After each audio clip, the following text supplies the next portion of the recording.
不動産屋さんの怪談です。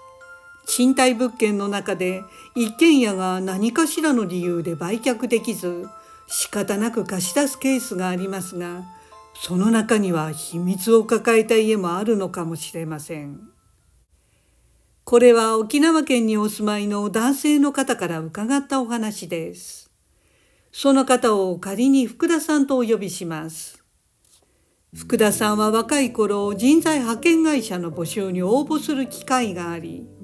結果福田さんを入れて合計5人が採用されました。その5人が実際に派遣される会社は、茨城県の愛市にあるとある工場でした。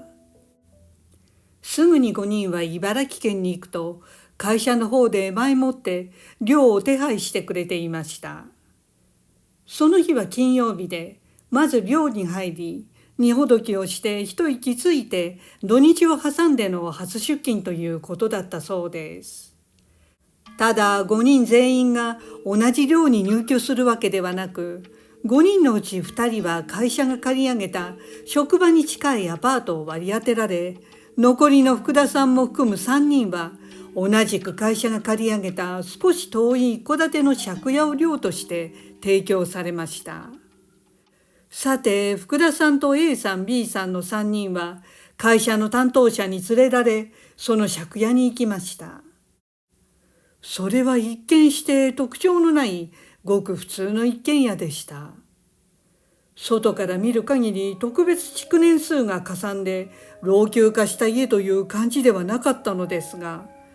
中に入ると3人は少しぎょっとしたそうです。かなりの年数で劣化したくたびれ切った古い家だったのです。部屋のレイアウトは6畳間と10畳間があり、さらにもう一部屋ありました。ただそのもう一つの部屋だけ襖が閉め切ったままで、担当者は中を開けようとしませんでした。そして福田さんたち3人に、この部屋は汚れすぎてるから使わない方がいいです、とだけ言いました。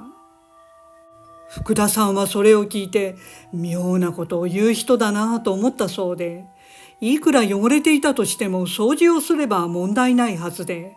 担当者の言葉になんとなく違和感を感じました。でも3人とも担当者の言うことに従い、あとの2つの6畳と10畳間だけ使うことにしました。そこで3人はじゃんけんでどの部屋を取るか決めたそうで、福田さんが最初に勝ったので、6畳間を1人で使い、あとの A さんと B さんが10畳間を使用することになりました。そしてもろもろの説明をすべて終えた担当者は、それじゃあ月曜日に会社でと言って帰っていったそうです。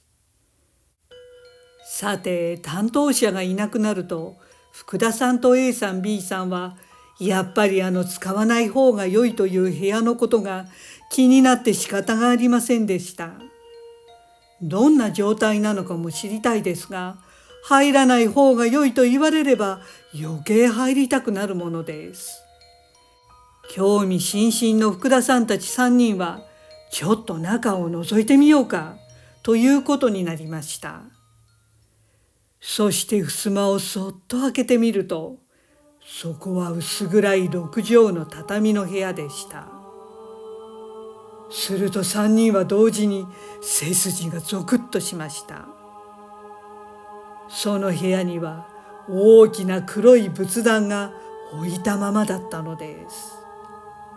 そしてその黒い仏壇の前には、なぜかくたびれた布団が一つ敷かれていました。それは人の汗で煮しめた薄汚れた布団で、ぺしゃんこに潰れていたそうです。誰かが長患いでずっとその布団で寝ていたかのようで、真綿がその重さで潰れていたのです。部屋自体は決して特別汚いということはなかったのですが、福田さんは見てはいけないものを見てしまったような得体の知れない不気味さを感じました。後の A さん B さんがどう思っていたかは分かりませんが、福田さんは入居早々嫌な予感がしてなりませんでした。でも嫌な予感というのは残念ながら大抵当たってしまうのです。そしてその夜のことでした。明日は土曜日でしたので、3人は就職祝いと懇親会を兼ねてお酒を買い込み、10畳の部屋で飲み会をしたそうです。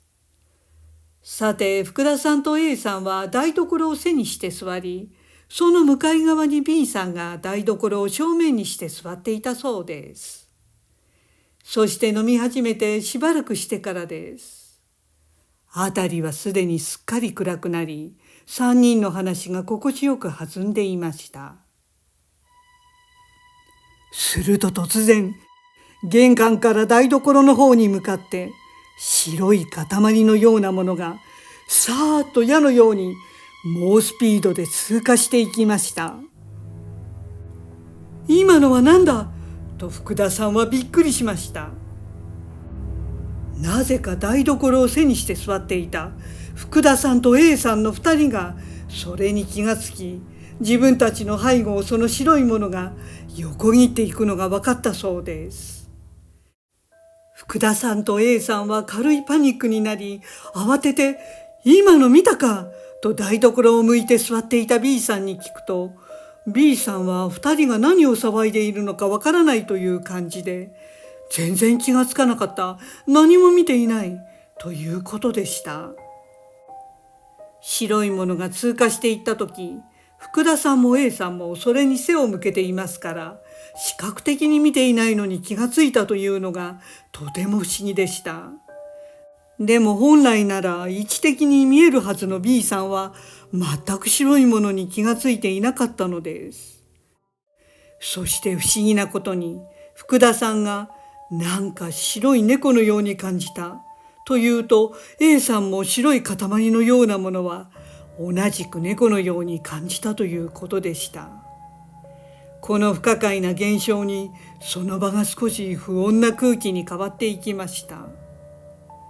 福田さんたちは気味が悪くなりましたが、新生活を台無しにしたくはなかったので、深く考えずにまた気を取り直して飲んでいたそうです。それから数時間は何事もなく良い雰囲気で3人は飲み続けていました。そして3人がさっきの白いもののこともすっかり考えなくなっていた時でした。いきなり B さんが驚愕した表情で「ああ!」と叫んだのです。後の2人が驚くと B さんは「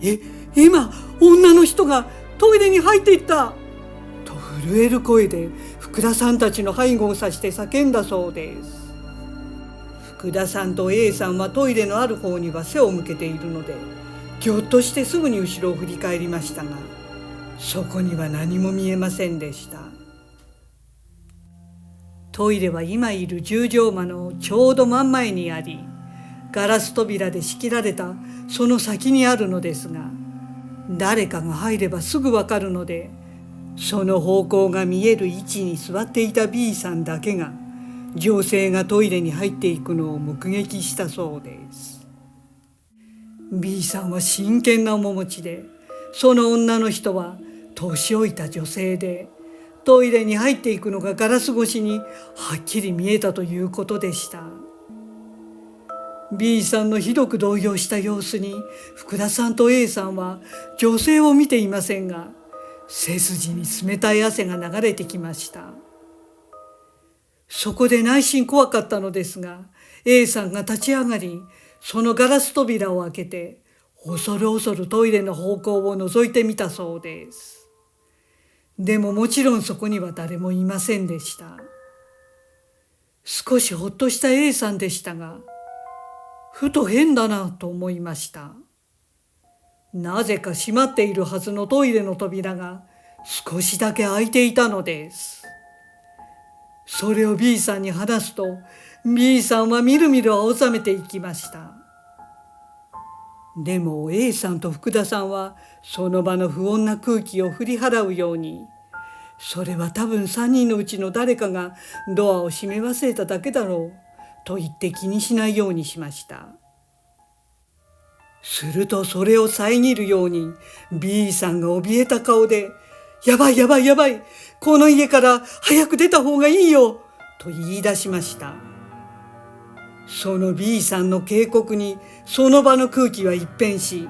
福田さんは自分たちがすごくまずい状態にあると分かってきました。確かに福田さんが最初に感じた嫌な予感、白い塊のようなもののことを考えると、 B さんの言う通り、これ以上ここにいたらもっと恐ろしい現象に出くわすかもしれないと感じました。ついにすっかり酔いが覚めた3人は、このまま我慢して明日までいるのは無理だよ、どうするということになったそうです。でも事前に空いている寮は他にはないと聞かされていたので、3人はここを出てもすぐには行くあてがありません。結局福田さんたち3人はその夜は近所の公園で一夜を過ごしたそうです。その後3人は担当者には内緒でその借家の寮を引き払ったということでした。今でも福田さんはこの時の現象は、あの黒い仏壇と汚れた布団があった六畳間と深く関係するのではないかと思うそうです。あの部屋だけ手つかずだったのは放置するしかない理由があったのかもしれません。借家になる前にその家にはどんな人が住んでいて、どんな経緯で貸し出されたのか、それが分かれば怪奇現象の原因も分かったのかもしれません。ご視聴ありがとうございました。よろしければチャンネル登録といいねボタンをお願いします。